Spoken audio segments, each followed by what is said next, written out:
Hey guys, it's Caleb with White Metal Games here. Got a quick little insert video. So we're working on a project right now for a client, and this is kind of an example of how happy accidents kind of happen sometimes in wargaming. So this particular client wants a chapter master on bike that is shield bashing a gaunt, and the particular gaunt he wanted it to look like his friend's color scheme. So that way it would kind of be a slight to his friend, I guess, which is always fun. So the particular color scheme is basically white, black, and blue, which sounds like the start of a joke. But so it's a white flesh tone with a black carapace and blue talons or guns or whatever. So we had to cook this up, and I actually liked the color scheme so much that I think I might want to keep notes on this for a future video in case I ever want to do like a frosty Tyranid color scheme. This is slightly different than the way he did his, but I think actually this works a little bit better in my opinion. So this video is mostly just a note video so that later on I know how to duplicate this. So for what I'm dubbing the Frost Nids, this is how it's accomplished. You start with a black surface primer. I'm using Vallejo surface primer. Then you start to layer on several layers of white. What you do is you thin that white down and you put that on the flesh areas. Just the flesh areas. It's okay if it gets a little bit on the dark areas, but and you want to thin that down because white gets really pasty, so just layer that on, nice. Couple layers. I think I did 3 layers of thin down white to get to a good chalky consistency.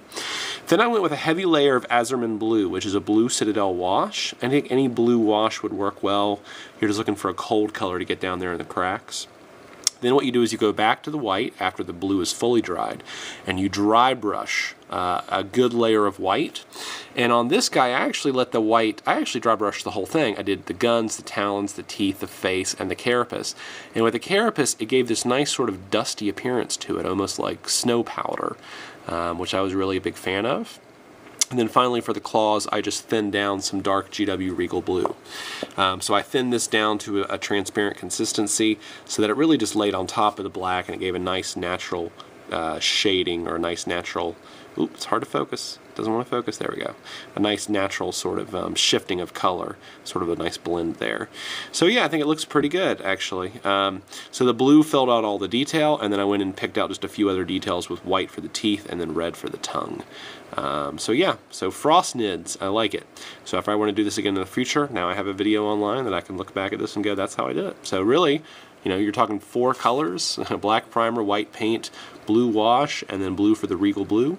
And then I think if you have, well, 5 if you count the teeth and the tongue, I guess, or 6, I suppose. But anyway, so yeah, I think it looks really nice. And I think what this could look good is if you decide to do like, a bigger figure and you need something for like pustules or flesh sacs or the Tervigon sacs or spores, you just go with a nice contrasting color, like a nice bright red or pink or fleshy color, or like an orange even. I think orange would look really good against this. So yeah, so maybe I'll do a couple test nids and to see how they look.